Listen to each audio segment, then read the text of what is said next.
মা, আমি মিছিলে যাচ্ছি। আমি নিজেকে আর আটকে রাখতে পারলাম না।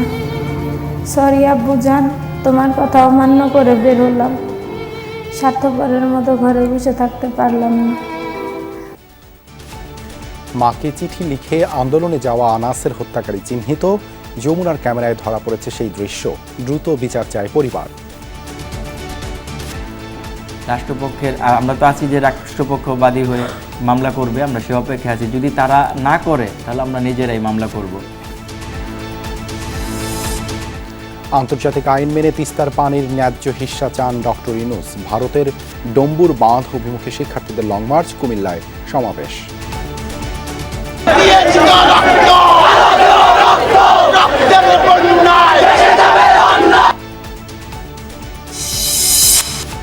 হত্যা মামলায় আওয়ামী লীগের সভাপতিমণ্ডলীর সদস্য শাহজাহান খানের 7 দিনের রিমান্ড।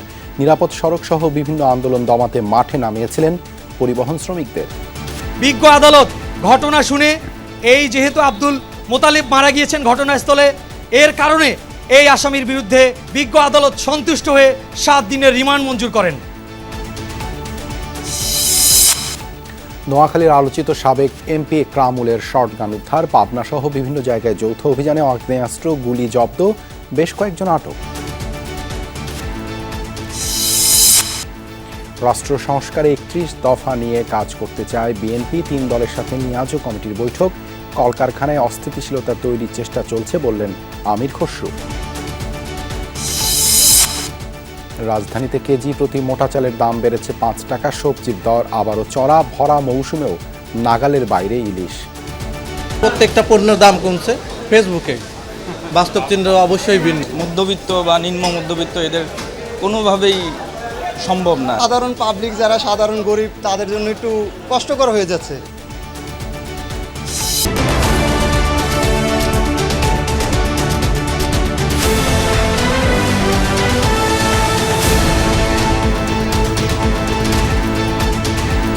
আমন্ত্রণ সন্ধ্যার বাংলাদেশের সঙ্গে আছি আমি দেবাশিস রঞ্জন সরকার। এতক্ষণ শিরোনাম দেখছিলেন, এবারে বিস্তারিত। মাকে চিঠি লিখে 5 আগস্ট আন্দোলনে যায় স্কুল ছাত্র আনাস। রাজধানীর চানখারপুলে পুলিশের ছোড়া বুলেটে ঝাঁঝরা হয়ে যায় আনাসের বুক।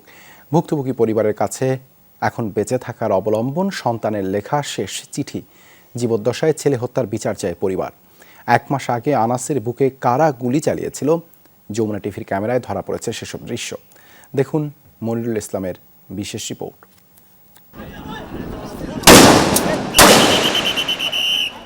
চানখারপুল থেকে মুহুর্মুহু গুলি ছুটছে পুলিশ।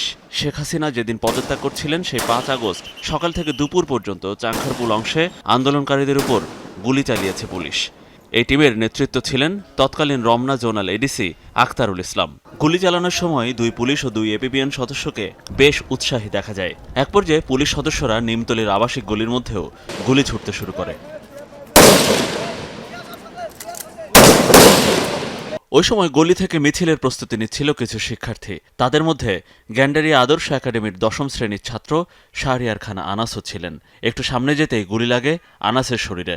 মুহূর্তেই ঢলে পড়েন মৃত্যুর কোলে। দ্রুত আনাসকে নেওয়া হয় মিটফোর্ড হাসপাতালে। ফোন পেয়ে সেখানে ছুটে আসেন তার বাবা মা। বুলেটে ঝাঁঝরা হওয়া প্রিয় সন্তানকে দেখে কান্নায় ভেঙে পড়েন। মা, আমি মিছিলে যাচ্ছি। আমি নিজেকে আর আটকে রাখতে পারলাম না। সরি আব্বু জান, তোমার কথা অমান্য করে বের হলাম। স্বার্থপরের মতো ঘরে বসে থাকতে পারলাম না। আমাদের ভাইরা আমাদের ভবিষ্যৎ প্রজন্মের জন্য কাফনের কাপড় মাথায় বেঁধে রাজপথে নেমে সংগ্রাম করে যাচ্ছে। অকাতরে নিজেদের জীবন বিসর্জন দিচ্ছে। আমি যদি বেঁচে না ফিরি তবে কষ্ট না পেয়ে গর্বিত হয়েও জীবনের প্রত্যেকটা ভুলের জন্য ক্ষমা চাই। একটি চিঠি এখন ইতিহাস। আনাসের মৃত্যুর পর আলোচনায় আসে মিছিলে যাওয়ার আগে তার লেখা চিঠিটি। ও যাবে, আন্দোলনে যাবে। ও বলতো যে একা তো কারো পক্ষে কিছু করা সম্ভব না, সবাই যদি আমরা ঘরে বসে থাকি তাইলে তো হবে না। এগুলা বলতো। আমরা 2 জনেই যাইতে চাইতাম। ওর বাবার অনুমতি ছিল না যাওয়ার, এজন্য আমরা বের হইতে পারি নাই। আমরা ঘরে টিভি দেখতাম আর বসে স্লোগান দিতাম, রক্তের বন্যায় ভেসে যাবে অন্যায়। শুধু চিঠি নয়, আন্দোলন শুরুর পর থেকে তার ক্লাসের খাতায় লিখে রাখতেন প্রতিদিনকার অনুভূতি। মারা যাওয়ার পর এসবই এখন বাবা মায়ের কাছে বেঁচে থাকার স্মৃতি। মুখটা দুই আর ওর মা বলে আনাস মিছিলে গেছে, এই একটা চিঠি লিখে গেছে। তা আমি আর নিজেকে তখন আর কন্ট্রোল রাখতে পারি নাই, চিঠিটার পড়ার সাহস আমার শক্তি হয় নাই। তারা চাইছিল যে লাশ ওখান থেকে গুম করে ফেলতে, তো ওই স্টুডেন্টরা লাশ গুম করতে দেয় নাই। তারা বলছে যে আমরা গার্জিয়ানের সাথে যোগাযোগ হয়েছে আমাদের, ওনারা আসতে। সাম্প্রতিক বন্যায় ক্ষতিগ্রস্তদের মাঝে আনাসের সব জামা কাপড় বিলিয়ে দিয়েছে তার পরিবার। তাদের এখন একটাই চাওয়া, ছেলের হত্যার সুষ্ঠু বিচার। সরকার পক্ষের লোকজন যারা হুকুম করছে এবং যারা এটা তাদের কমান্ডটা মানছে, এদের সবার বিচার চাই। রাষ্ট্রপক্ষের আমরা তো আছি যে রাষ্ট্রপক্ষ বাদী হয়ে মামলা করবে, আমরা সে অপেক্ষা আছি। যদি তারা না করে তাহলে আমরা নিজেরাই মামলা করব। আনাসের মতো নিহত ও আহতদের তালিকা দ্রুত প্রকাশের দাবি জানিয়েছে পরিবার। সে সাথে চাওয়া হয়েছে তাদের রাষ্ট্রীয় স্বীকৃতি। মনিরুল ইসলাম, যমুনা নিউজ, ঢাকা। দীর্ঘদিন ধরে অমীমাংসিত তিস্তা নদীর পানি বন্টন ইস্যুতে ভারতের সঙ্গে আলোচনা করতে চায় বাংলাদেশের অন্তর্বর্তী সরকার। শুক্রবার পিটিআই এর ওয়েবসাইটে প্রকাশিত সাক্ষাৎকারের দ্বিতীয় কিস্তিতে কথা বলেছেন অন্তর্বর্তী সরকারের প্রধান উপদেষ্টা ডক্টর মোহাম্মদ ইউনূস। বিষয়টির সমাধান প্রয়োজন বলেও মন্তব্য করেন অন্তর্বর্তী সরকারের প্রধান। বছরের পর বছর ধরে অমীমাংসিত তিস্তা নদীর পানি বন্টন ইস্যুটি। বলা হয় অভিন্ন নদীর পানি বন্টন না হওয়ায় ক্ষতিগ্রস্ত বাংলাদেশের উত্তরাঞ্চলের 2 কোটি মানুষ। ক্ষমতাচ্যুত প্রধানমন্ত্রী শেখ হাসিনা পালিয়ে যাওয়ার পর দেশে গঠিত হয়েছে অন্তর্বর্তী সরকার। নতুন সরকার দায়িত্ব নেওয়ার পর আবারও আলোচনায় ভারত বাংলাদেশের মধ্যকার অমীমাংসিত এই পানি বন্টনের ইস্যুটি। প্রেস ট্রাস্ট অব ইন্ডিয়া বা পিটিআইকে দেয়া সাক্ষাৎকারে তিস্তা নদীর পানি বন্টন ইস্যুতে বাংলাদেশের অবস্থান তুলে ধরেন অন্তর্বর্তী সরকার প্রধান ডক্টর মোহাম্মদ ইউনূস। আমরা বিভিন্ন সময়ে এ বিষয়ে কথা বলেছি। পাকিস্তান শাসনামল থেকেই এই নিয়ে আলোচনা শুরু। আমরা সবাই যখন চুক্তি চূড়ান্ত করতে চেয়েছি, এমনকি ভারত সরকারও প্রস্তুত ছিল, তখন পশ্চিমবঙ্গের রাজ্য সরকার এর জন্য তৈরি ছিল না। আমাদের এটির সমাধান করা প্রয়োজন। থমকে থাকা সেই চুক্তি করার আগে অবশ্য তিস্তার পানির পরিমাণ নির্ধারণের তাগিদ দিয়েছেন ডক্টর ইউনূস। বলেন সবকিছু হতে হবে আন্তর্জাতিক আইন অনুযায়ী। ইস্যুটি নিয়ে বসে থাকার ফলে এটা কোনো কাজে আসছে না। আমি যদি জানি যে আমি কতটুকু পানি পাবো, তাহলে এটি ভালো হতো।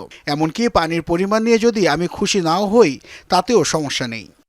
এই ইস্যুতে ভারত সরকারকে বাংলাদেশ চাপ দিবে কিনা এই প্রশ্নের জবাবে নোবেলজয়ী অধ্যাপক ডক্টর ইউনূস বলেন সমস্যার সমাধান করতে হবে আলোচনার মাধ্যমে।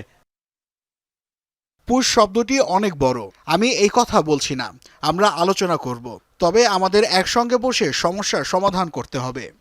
ঢাকায় সরকারি বাসভবনে দেয়া ডক্টর ইউনূসের সাক্ষাৎকার ধারাবাহিকভাবে প্রকাশ করছে পিটিআই। বৃহস্পতিবার প্রকাশ হয়েছিল প্রথম কিস্তি। মোস্তফা মাহমুদ, যমুনা নিউজ।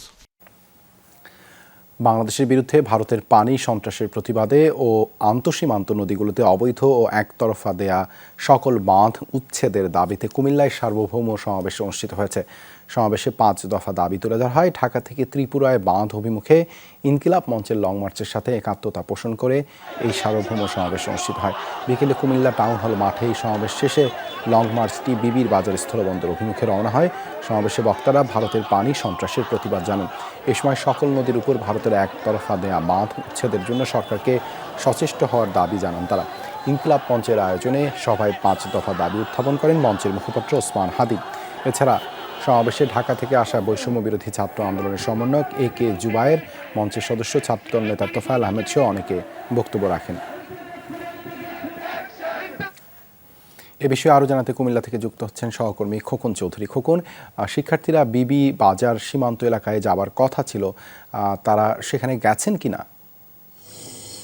দেবাশিস, আসলে তারা আমি এখন যেই জায়গাটিতে দাঁড়িয়ে রয়েছি এটি বিবির বাজার স্থলবন্দর থেকে আমার পেছনে 50 গজ দূরেই কিন্তু 0 পয়েন্ট, অর্থাৎ এই জায়গাতেই কিন্তু তারা তাদের যে লং মার্চ কর্মসূচিটি নিয়ে আসার কথা ছিল, কিন্তু তারা আসলে মাঝপথে এসেই কিন্তু আসলে ফিরে গেছেন। অর্থাৎ কারণ শহর থেকে কিন্তু এই জায়গার দূরত্ব প্রায় 8 কিলোমিটার। তো তারা 4 কিলোমিটার পথ হেঁটে এসে কিন্তু পরবর্তীতে তারা ব্যাক করেছেন। তো আসলে এই আজকের যেই বৈষম্য বিরোধী এবং যে ইনকিলাব মঞ্চের যে আয়োজন, সেটিতে তারা 5 দফা দাবি দিয়েছেন এবং 5 দফা দাবির মধ্যে যে উল্লেখযোগ্য যে দুটি দাবি, সেটি হচ্ছে, একটি হচ্ছে যে ভারত যে অবৈধভাবে যে বাঁধ নির্মাণ করেছে ভারতের অধীনে সীমানা নদীগুলোর, সেই বাঁধগুলো উচ্ছেদ করতে হবে এবং যে 54টি নদীর কথা বলা হচ্ছে, তারা বলছেন যে আসলে 100-এরও অধিক নদী রয়েছে যেটি আন্তঃসীমান্ত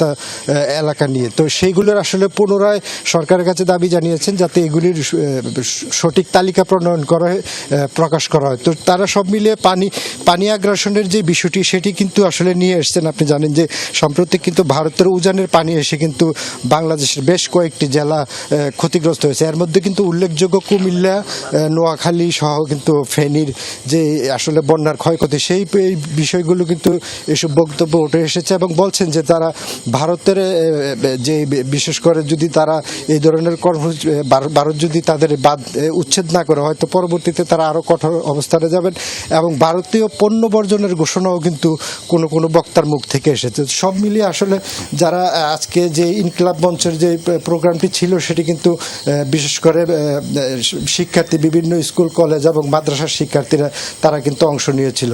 তো এখানে কিন্তু আসলে স্বতঃস্ফূর্তভাবেই তাদের যে কার্যক্রম সেটি সম্পন্ন হয়েছে। তবে যেখানে এসে শেষ করার কথা সেখানে কিন্তু তারা আসেনি, ফলে মাঝপথ থেকেই তারা কিন্তু ফিরে গিয়েছেন। ধন্যবাদ খোকন যুক্ত হবার জন্য।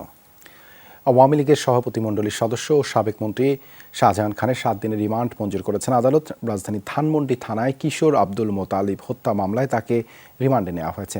নিরাপদ সড়ক চাই, ছাত্র জনতার গণ আন্দোলন সহ বিভিন্ন সময় আন্দোলনের সরকার বিরোধী বিক্ষোভ দমাতে পরিবহন শ্রমিকদের ব্যবহার করেছেন পরিবহন শ্রমিক নেতা শাহজাহান খান। সাবেক নৌ পরিবহন মন্ত্রী শাহজাহান খানকে বেলা 3টা নাগাদ কড়া নিরাপত্তায় ঢাকার সিএমএম কোর্টে আনা হয়। হেলমেট ও বুলেট প্রুফ জ্যাকেট পরিয়ে নেওয়া হয় আদালতের এজলাস কক্ষে।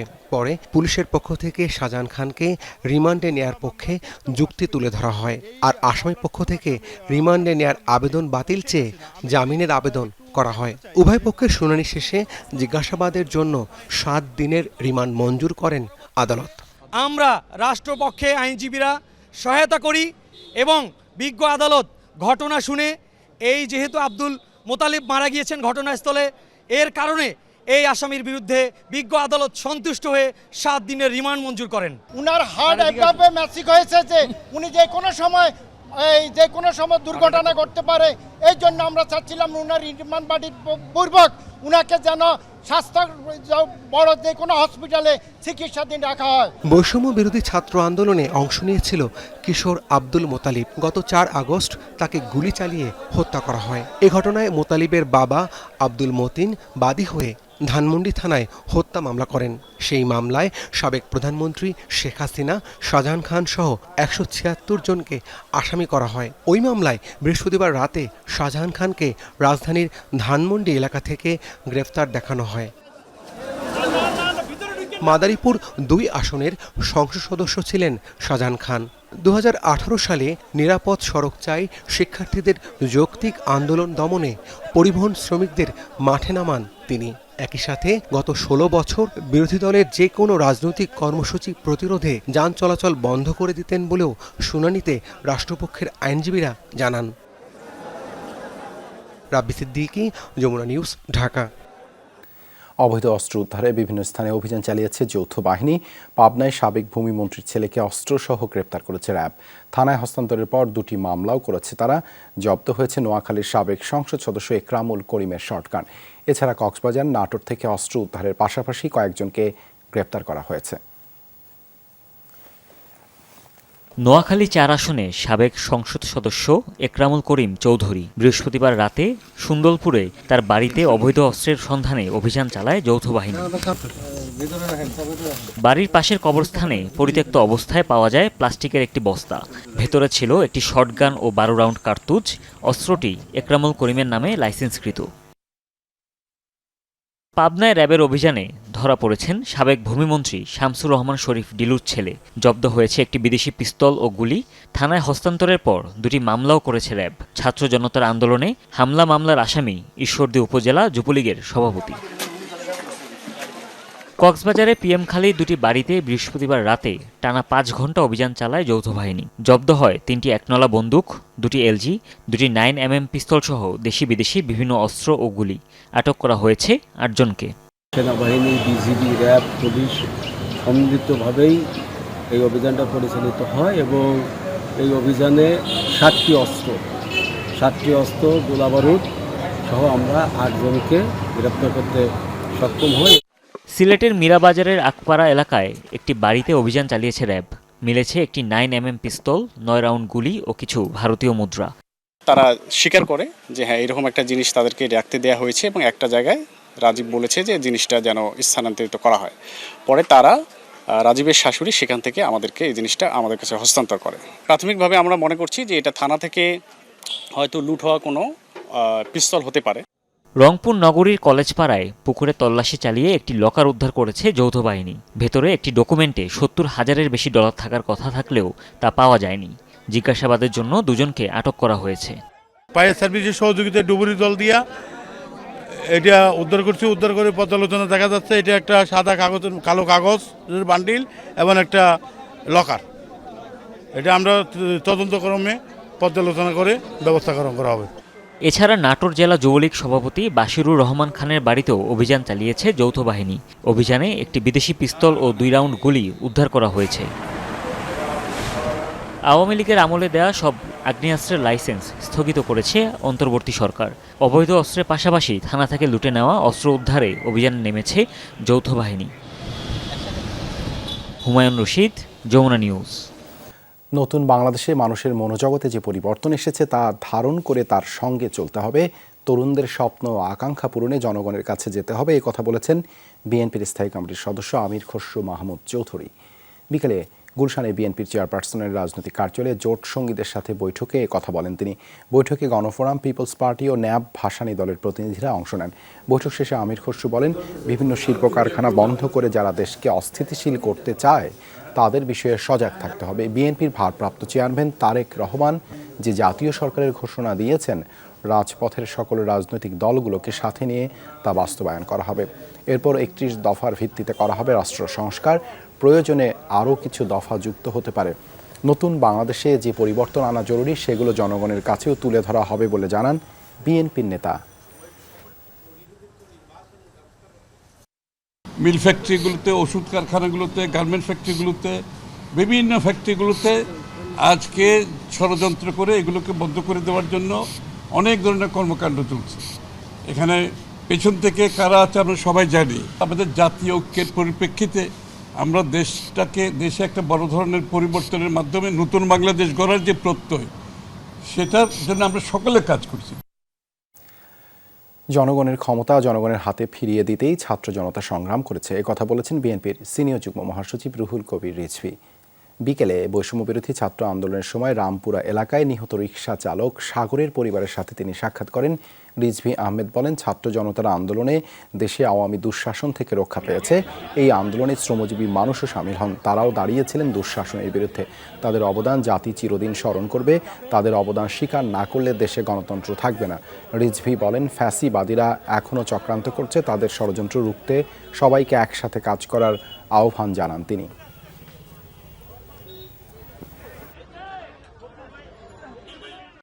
সাগররা যে রক্ত দিয়েছে, এই রক্ত হচ্ছে দেশের স্বাধীনতা রক্ষার, এই রক্ত হচ্ছে দেশের সার্বভৌমত্ব রক্ষার, তাদের রক্ত হচ্ছে গণতন্ত্র পুনরুদ্ধারের। এই মহিমান্বিত আত্মদানকে আমরা কলঙ্কিত করতে দেব না। যদি কেউ আমাদের দিকে অশুভ দৃষ্টি নিয়ে তাকায়, আমরা ঠিক তার উপযুক্ত জবাব দিতে প্রস্তুত আছি। রংপুরে আবু সাইদের কবর জিয়ারতের পাশাপাশি তার স্বজনদের সাথে সাক্ষাৎ করেছে ছাত্র দল।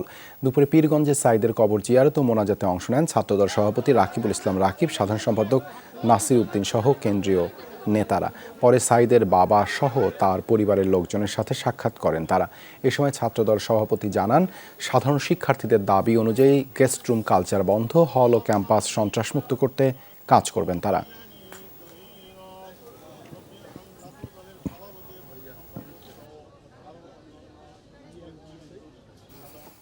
বৈষম্য বিরোধী ছাত্র আন্দোলনে নিহতদের জন্য দোয়া মাহফিল ও স্মরণ সভা করেছে ইউনাইটেড ইন্টারন্যাশনাল ইউনিভার্সিটি ইউআইইউ। জুমার নামাজের পর বিশ্ববিদ্যালয়ের কেন্দ্রীয় মসজিদে দোয়া করা হয়। নিহতদের রুহের মাগফিরাত কামনা করেন মুসল্লিরা। পরে স্মরণ সভায় শিক্ষার্থীরা বলেন, আন্দোলনে নিহতদের পরিবারের পাশে রাষ্ট্রকে দাঁড়াতে হবে। আহতদের সুচিকিৎসার পাশাপাশি তাদের পুনর্বাসনের ব্যবস্থা করতে হবে। ছাত্র জনতার আন্দোলনে হতাহতদের সঠিক তালিকা করে রাষ্ট্রীয় স্বীকৃতি দেওয়ার দাবিও তোলেন তারা। এছাড়া যারা এই বর্বর মানবতা বিরোধী অপরাধ করেছে তাদের বিচারের আওতায় আনার দাবি জানান ছাত্ররা। আমাদের উপর ফিজিক্যালি মেন্টালি যেরকম টর্চার করা হয় সেটার এখনো পর্যন্ত কোনো সুষ্ঠু বিচার আমরা পাইনি। যারা এই গণহত্যার সাথে জড়িত তাদেরকে সবাইকে বিচারের আওতায় আনতে হবে। যারা যারা নিহত হয়েছেন, আহত হয়েছেন, তাদের যে চিকিৎসার যে বিষয়টা সেটা পুরোপুরি দায়িত্ব নিতে হবে। যারা মারা গিয়েছেন তাদের লিস্ট করে তাদের পরিবারের দায়িত্বটা নিতে হবে। সব সংস্কারের দায়িত্ব অন্তর্বর্তীকালীন সরকারের নয়, সংবিধান সংশোধন সহ দীর্ঘমেয়াদী সংস্কারের দায়িত্ব নির্বাচিত সরকারের উপর ছেড়ে দেওয়ার দাবি জানিয়েছেন বিপ্লবী ওয়ার্কার্স পার্টির সাধারণ সম্পাদক সাইফুল হক। সকালে সেগুনবাগিচায় দলের কার্যালয়ে ছিল বিপ্লবী শ্রমিক সংহতির প্রতিনিধি সম্মেলন, সেখানেই তিনি এই দাবি জানান। অন্তর্বর্তীকালীন সরকারকে কয়েক মাসের মধ্যে বিচার বিভাগ, নির্বাচন কমিশন সহ গুরুত্বপূর্ণ সংস্কার শেষ করার আহ্বান জানান তিনি। একই সাথে আহ্বান জানান নির্বাচনী রোড ম্যাপ দেয়ার। শেখ হাসিনা সরকার পতনের আন্দোলনে শ্রমজীবী ও সাধারণ মানুষ নিহত হয়েছেন বেশি, কিন্তু বর্তমান সরকার তাদের খোঁজ রাখেনি বলে অভিযোগ করেন সাইফুল হক। সংবিধানের পরিবর্তন থেকে শুরু করে অনেকগুলো গুরুত্বপূর্ণ কাজ আছে, সেগুলো আমি মনে করি পরবর্তী নির্বাচিত সরকার, জনগণের পপুলার ভোটে যারা ইলেক্টেড হবেন তাদের উপরে পরবর্তী দায়িত্ব থাকবে। পরবর্তীর দীর্ঘমেয়াদী যে সংস্কারের প্রশ্নগুলো আছে সে ব্যাপারে তারা উদ্যোগ গ্রহণ করবেন। সমস্ত সংস্কারের দায়িত্বটা অন্তর্বর্তী সরকারের নয়। কুমিল্লার 14 গ্রামে সড়ক দুর্ঘটনায় বাবা ছেলে সহ 4 জন নিহত হয়েছেন, আহত কমপক্ষে 2 জন। ভোরে ঢাকা চট্টগ্রাম মহাসড়কে এই দুর্ঘটনা ঘটে। পুলিশ জানায়, কুমিল্লা থেকে ঢাকা আসছিল একটি মাইক্রোবাস। বাতিসা নানকরা এলাকায় একটি পিকআপ দাঁড়ানো দেখে পাশের লেনে নেমে যায় মাইক্রোবাসটি। এ সময় পেছন থেকে স্টার লাইন পরিবহনের একটি বাস নিয়ন্ত্রণ হারিয়ে মাইক্রোবাসটিকে ধাক্কা দেয়। ঘটনাস্থলে প্রাণ হারান চালক সহ 3 যাত্রী। গুরুতর আহত অবস্থায় 2 জনকে হাসপাতালে নেয় স্থানীয়রা। পুলিশ বাসটি জব্দ করলেও পালিয়েছে চালক ও হেলপার। যাত্রীবাহী বাসের সাথে একটি মাইক্রো বাসের দুর্ঘটনা ঘটে এবং এই দুর্ঘটনায় মাইক্রোবাসের 4 জন যাত্রী নিহত হয়। 4 জন যাত্রীর মধ্যে 3 জন পুরুষ, 1 জন মহিলা। রাজধানীতে হঠাৎ মোটা চালের সংকট। এক সপ্তাহে দর বেড়েছে কেজিতে 5 টাকা। তবে মিনিকেট আর নাজির শাইলের দাম আগের মতোই। মাসের শুরু হওয়ায় সকাল থেকেই রাজধানীর কারওয়ান বাজারে ছিল ক্রেতাদের আনাগোনা। পুরো মাসের চাল একেবারে কিনতে এসেছেন বহু মানুষ। সেখানে মিনিকেট আর জিরা শাইলের চাহিদা বেশি। মানভেদে কেজিতে গুনতে হচ্ছে 60 থেকে 65 টাকা। তবে মোটা চালের দামে স্বস্তি নেই। ব্যবসায়ীদের দাবি, বন্যার ত্রাণ কার্যক্রমের কারণে হঠাৎ স্বর্ণা আর বি আর 28 চালের চাহিদা বেড়েছে। আউশের আবাদ কমায় তেমন যোগান নেই। এদিকে উত্তরাঞ্চলে নতুনভাবে বেড়েছে সরু আর মাঝারি চালের দাম। অবরোধের কারণে মাল ভর্তি আসে না, ওই থেকে দামটা বেশি। দ্বিতীয়ত সরকার যাওয়ার পর থেকে, তথাগত সরকার আসার পর থেকে না বসতে বসতে বন্যা আরম্ভ শুরু হয়েছে। যত লোক এই চাউল টানে, সম্পূর্ণ লোকেরা এই কম দামের চাউলটা টানে। এখন এই চাউলটা ওখানে মিলেররা সাপ্লাই দিতে পারতেছে না। দাম বেশি থাকলে আবার বাজারে আমদানি হয়, দাম নামে আসবে। ধান তো বেশি আমদানি নাই। হাটে বাজার ধানের আমদানিটা অনেকটাই কমিয়ে দিয়েছে, এই কারণে ধানের বাজারটা কমে। বাজারে সবজির দাম চড়া, দুই একটি নামে মাত্র কমলেও বেশিরভাগ সবজি 60 থেকে 80 টাকায় বিক্রি হচ্ছে। মাছের বাজারে অস্বস্তি। গত সপ্তাহের তুলনায় দাম বেড়েছে। বাড়তি দামের আঁচ লেগেছে ব্রয়লার মুরগিতেও। বাজারে সবজির সরবরাহে কোনো ঘাটতি নেই। গত সপ্তাহের তুলনায় চলতি সপ্তাহে কাঁচামরিচ, বেগুনের যোগান বেড়েছে, তাই দামও খানিকটা কমেছে। কেজিতে 50 টাকা কমে 1 কেজি কাঁচামরিচ মিলছে 160 টাকায়, আর 1 কেজি বেগুনের দাম 80 টাকা। অন্যান্য গ্রীষ্মকালীন সবজির জন্য গুনতে হবে 60 থেকে 80 টাকা। 1 কেজি আলুর জন্যও দিতে হবে 60 টাকার বেশি। দীর্ঘদিন ধরে সবজির এমন চড়া দামে হতাশ ক্রেতারা। সব কিছুর দাম একটু বেশি, তো অন্য জায়গাতে 5 টাকা 10 টাকা বেশি নিচ্ছে। সাধারণ পাবলিক যারা সাধারণ গরিব তাদের জন্য একটু কষ্টকর হয়ে যাচ্ছে। সবজি হচ্ছে আগে যেরকম ছিল এরকমই, তা আলুর দাম তো বেশি, আলুর দাম তো এই আগে যেরকম ছিল এখন 65 টাকা 70 টাকা এরকম 60 টাকা। যেমন এই মূলা শাক কিনতাম 10 টাকা আড়ি, এখন কিনতেছি 20 টাকা আড়ি, 25 টাকা আড়ি চাইছি 20 টাকা করে নিতেছে। গত সপ্তাহ থেকে এই সপ্তাহ তুলনামূলক অনেকটাই কম। যেমন সিম ছিল আপনার 240 টাকা, এই সপ্তাহ 200 টাকা পাওয়া যাচ্ছে। পটল ছিল 60, এই সপ্তাহ 50। ফুলকপি ছিল 60 টাকা পিস, এই সপ্তাহ 50 টাকা পিস, 40 টাকা পিস।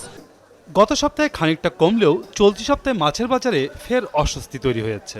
যোগান স্বাভাবিক, অথচ সব ধরনের মাছের জন্য কেজিতে 40 থেকে 50 টাকা বাড়তি দর হাঁকছেন বিক্রেতারা। ভরা মৌসুমেও সুখবর নেই ইলিশের মোকাবেও, নেই পর্যাপ্ত সরবরাহ।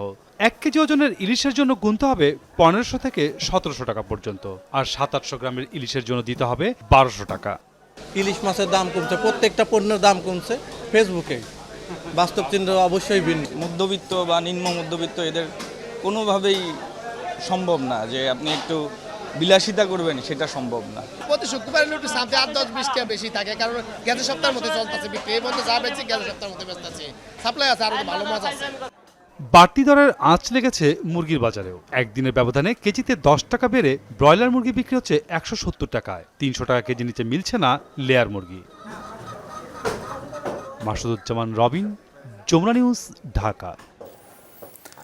বন্যার পানি নামলেও যেন কমছে না বানভাসী মানুষের দুর্ভোগ। ধীরে ধীরে বেরিয়ে আসছে ক্ষতচিহ্ন। ফেনীতে বন্যা পরিস্থিতির আরও উন্নতি হয়েছে। আশ্রয় কেন্দ্র থেকে ফিরে ঘর মেরামতের কাজ করছেন অনেকে।